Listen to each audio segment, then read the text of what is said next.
Everyone, welcome to objective अड्डा। Objective अड्डा के नए वीडियो में आपका स्वागत है। तो काफ़ी लंबे टाइम के बाद में हमारा ये नया वीडियो आ रहा है।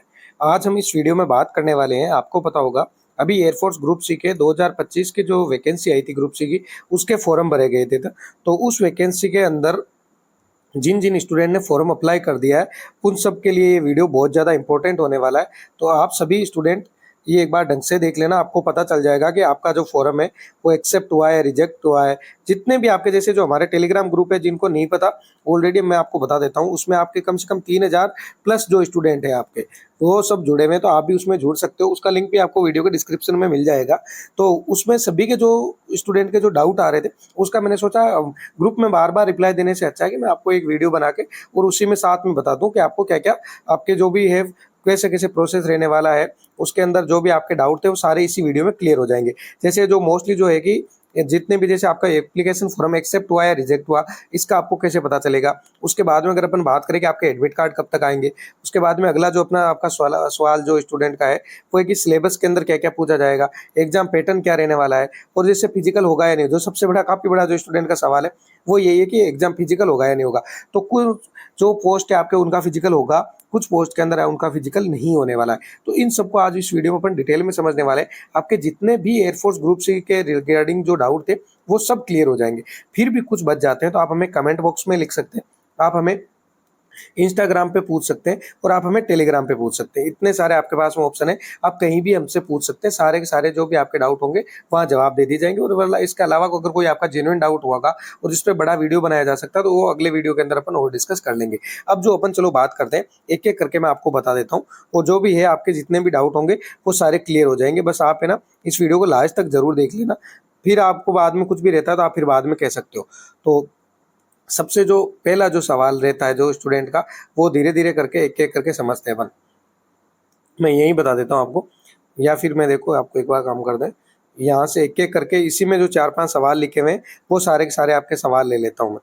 जो सबसे पहला सवाल है कि एप्लीकेशन फॉर्म है वो एक्सेप्ट हुआ या रिजेक्ट हुआ, आपको ये सब कैसे पता चलने वाला है। तो इसके लिए आपको क्या होगा कि अब देखो, जो लास्ट डेट थी वो आपकी 15-16 के आसपास जो आपकी लास्ट डेट थी वो निकल चुकी है, 15-16 जून को। तो इसके जिन्होंने भी स्टूडेंट का फॉर्म 15-16 जून से पहले पहुंच गया है, या फिर इस डेट तक भी अगर आपका फॉर्म पहुंच जाता है, तो वो आपका फॉर्म एक्सेप्ट कर लेते हैं। बाकी देखो, इसमें 100% ऐसा कोई रूल नहीं है कि किसका फॉर्म एक्सेप्ट होगा किसका नहीं होगा। मोस्टली जो जितने भी आपके अलग अलग सेंटर है उन पे डिपेंड करता है कि वो क्या करते हैं, वो फॉर्म को लेते हैं या नहीं लेते हैं। लेकिन ज़्यादातर जो स्टूडेंट के फॉर्म लेट होते हैं या फिर जो रिजेक्ट होते हैं, वो बाद में, जैसे अब आपका जैसे 19 तारीख को पहुंच रहा है, 20 तारीख को पहुंच रहा है, वो सारे के सारे फॉर्म रिजेक्ट होने का चांस होता है। बाकी लेट की जैसे 15-16 तक पहुंचता है तो आपके सारे फॉर्म एक्सेप्ट हो जाते हैं। उसमें अब ये डिपेंड करेगा कि जो भी उन्होंने मांगी थी, जैसे जो क्वालिफिकेशन मांग रखी थी, उसमें अगर आप कुछ भी क्वालिफाई नहीं करते हो, जैसे कुछ में एक्सपीरियंस मांगा गया था, कुछ के अंदर कोई अलग क्वालिफिकेशन थी, कुछ में 10th पास थी, कुछ में 12th पास थी, इस हिसाब से जो भी आपने कर रखी है क्वालिफिकेशन, वो अगर आप क्वालिफाई नहीं करते हो तो आपका फॉर्म रिजेक्ट हो जाता है, वरना आपका फॉर्म एक्सेप्ट हो जाएगा। अब उसके बाद में है कि आपका एडमिट कार्ड कब तक आएगा। तो एडमिट कार्ड की अपन बात करें तो अभी आपके देखो 16 जून, तो इसकी अपन मान लेते हैं 16 या जो 15 जून, आप जो भी कह रहे हो, दोनों में से ये लास्ट डेट थी। तो अब जो आपका 1 जून, तो ये जो आपके एडमिट कार्ड आने के चांस है वो है आपके जुलाई के लास्ट मंथ तक, या फिर आपके अगस्त के स्टार्टिंग में आपका आ जाएंगे। तो अब ये आपको कैसे पता चलेगा, देखो इसमें इसके एडमिट कार्ड आपके ऑनलाइन तो आएंगे नहीं, एडमिट कार्ड तो आपके ऑफलाइन ही आने वाले हैं, या जो कह सकते हैं आपकी पोस्ट से आपके घर पे भेजे जाएंगे बाय पोस्ट। वो स्पीड पोस्ट से आते हैं, वो पहुंच जाएंगे मोस्टली सारे के सारे स्टूडेंट के। लेकिन फिर भी आपको पता कैसे चलेगा, तो आपको हमारे चैनल को सब्सक्राइब करके रखना है और आप टेलीग्राम ज्वाइन कर लीजिए। तो जैसे ही किसी भी एक भी स्टूडेंट का अगर एडमिट कार्ड रिसीव होता है तो हम उस पर वीडियो बनाएंगे। उसके बाद में आप सभी को क्या करना होगा कि जो भी आपकी नियर पोस्ट ऑफिस लगता है वहाँ जाके और आप एक बार कन्फर्म कर लीजिए कि आपका एडमिट कार्ड आया या नहीं आया, तो वहाँ से आपको पता चल जाएगा। अब अगर अपन चलो बात कर लेते हैं, अगला जो सवाल है वो आपका सिलेबस के रिगार्डिंग। तो सिलेबस को भी थोड़े आगे डिटेल में समझने वाले हैं, इसके बाद में एग्जाम पैटर्न को भी डिटेल में समझेंगे, और फिजिकल होगा या नहीं होगा। तो इसके लिए अपन नोटिफिकेशन पे चल लेते हैं जो आपका। तो अब यहाँ पे देख सकते हो, ये जो अपन ने नोटिफिकेशन खोला हुआ है आपका 1/2025 का, जो ये इसी वैकेंसी का है। और इसके अंदर ये भी आप देख लेना कि जितनी भी ये पोस्ट वगैरह थी, ये सब आपने फॉर्म भरा है तो उससे पहले देख लिया, बार बार डिस्कस करने कोई मतलब नहीं। बाकी अगर आप कहोगे तो इन सभी पोस्ट के रिगार्डिंग उसका क्या फिजिकल होगा, क्या क्या होगा, एग्जाम कैसे होगा, एक एक पर्टिकुलर पोस्ट पे बना देंगे। जिस पोस्ट के ज़्यादा कमेंट आए हुए रहेंगे उसी पोस्ट पे एक एक वीडियो बना देंगे। बाकी आप पुराने वीडियो भी देख सकते हो, हमने ऑलरेडी उन पे वीडियो बनाए हुए हैं। अभी जो अपना मोस्टली जो आपका जो सवाल था वो था कि सिलेबस के रिगार्डिंग, कि आपके सिलेबस के अंदर क्या-क्या पूछा जाएगा। तो सबसे पहले अपन वो डिस्कस कर लेते हैं, उसके बाद में देखेंगे। तो ये देखो सिलेबस का भी है ना, इसके सबका अलग-अलग है, ये ध्यान रखना। जैसे अगर आप एलडीसी की पोस्ट की बात करें अपन, तो एलडीसी की पोस्ट वालों के लिए क्या होने वाला है, यहाँ पे देखो एलडीसी और जो हिंदी टाइपिस्ट की जो दोनों पोस्ट है, इसके अंदर आपकी जीके पूछी जाएगी, इंग्लिश पूछी जाएगी, न्यूमेरिकल यानी कि मैथ और जो आपका जीके है ये और रीजनिंग पूछी जाएगी, यही सारे के सारे पूछे जाएंगे। अगर आप एनटीएस की पोस्ट दे रहे हो और ये बाद में हेल्पर कुक वाली लॉन्ड्री मैन की मैथ स्टाफ की ये पोस्ट है, तो इसके अंदर जो आपका एक्स्ट्रा होगा वो भी रीजनिंग, एप्टीट्यूड, जनरल इंग्लिश और यही सारे सेम पूछे जाएंगे। लेकिन इनके अंदर जैसे अब आप कह रहे हो कि इन दोनों का सिलेबस तो सेम दिया हुआ है, तो यहाँ पे क्या होता है कि जो आपका क्वेश्चन का जो स्टैंडर्ड होता है उसका लेवल बढ़ जाता है, बाकी कुछ ही नहीं होता है। बाकी आपके सेम ही रहते हैं, जो सिलेबस है वो सेम है, लेकिन जो क्वेश्चन का लेवल है वो आपका ऊपर नीचे हो जाता है।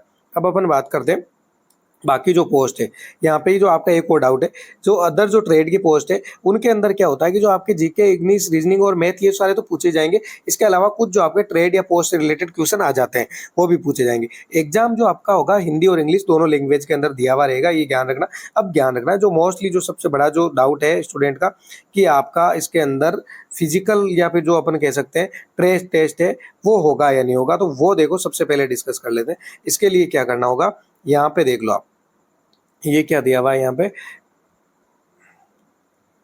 यहाँ देखो, यहाँ दिया हुआ है रिटन टेस्ट है, वो आपके 100% जो वेटेज है वो रिटन टेस्ट का, यानी कि जो मेन जो फोकस है वो रिटन टेस्ट अगर आप क्लियर करते हो तो होगा। लेकिन यहाँ पे जो स्किल, प्रैक्टिकल या फिजिकल जो टेस्ट है ये सारी पोस्टों के लिए नहीं है, कुछ पोस्ट के लिए होगा, लेकिन ये क्वालिफाइंग ओनली है। तो इसका सीधा सा मतलब है कि आपको ये पास करना है। अगर आप इसके अंदर फेल हो जाते हो तब तो आप मान लो कि डिस्क्वालीफाई हो जाओगे और आप उस वैकेंसी में आपका नंबर नहीं आने वाला है। लेकिन अगर आप इसके अंदर पास हो जाते हो तो इसमें जैसे कुछ मान लो अगर आपका वहाँ पे जो फिजिकल था वो 100 नंबर का हुआ, तो अब एक जो मिनिमम जो क्वालिफाइंग मार्क्स है वो अपन मान लेते हैं 30 नंबर, ये एग्जाम्पल के बता रहा हूँ मैं आपको। और अगर आपके 31 आ रहे हैं और एक जने के 91 आ रहे हैं, तो आप दोनों सेम ही हो, वहाँ पे दोनों सेम ही मायने रखोगे, क्योंकि उसके नंबर नहीं जुड़ने वाले। लेकिन पास करना जरूरी है, ये चीज़ जरूर ध्यान रख लेना। तो मोस्टली जितने भी आपके डाउट थे वो मैंने सारे क्लियर कर दिए। फिर भी अगर आपका और कोई भी डाउट रह जाता है तो आपको सिंपल सा एक काम करना है, आप टेलीग्राम ज्वाइन कर लीजिए, इस वीडियो के कमेंट बॉक्स में लिख दीजिए या फिर आप हमें इंस्टाग्राम पे भी मैसेज कर दीजिए। और अगर एक एक जैसे जितने भी आपके देखो यहाँ पे जो पोस्ट दी हुई है, अगर आप चाहते हो कि ये जितनी भी पोस्ट है इनका एक एक पोस्ट के अंदर क्या क्या पूछा जाएगा, क्या क्या काम रहता है, ये जितनी भी जैसे आपके हाउस कीपिंग स्टाफ हो गई, लॉन्ड्री मैन, मेस स्टाफ, इधर ये हिंदी टाइपिस्ट की, इन पोस्ट के अंदर क्या क्या काम किया जाता है, तो ये अगर जानना हो तो आप कमेंट बॉक्स में लिख देना कि कौन सी पोस्ट पे रिगार्डिंग वीडियो बनाना है, हम उस पर भी वीडियो बना देंगे। क्योंकि जो भी हमें पुराने टाइम से फॉलो कर रहे हैं उन सभी को पता होगा कि हमारा चैनल जो मोस्टली था वो एयरफोर्स ग्रुप सी के रिगार्डिंग ही वीडियो बनाए जाते थे। बीच में कुछ प्रॉब्लम होने की वजह से वीडियो मैंने अपलोड नहीं किए, अब से वीडियो रेगुलर आएंगे और आपके जो भी डाउट हो हमारे साथ डिस्कस कर लीजिए। तो चलो मिलते हैं नए वीडियो में।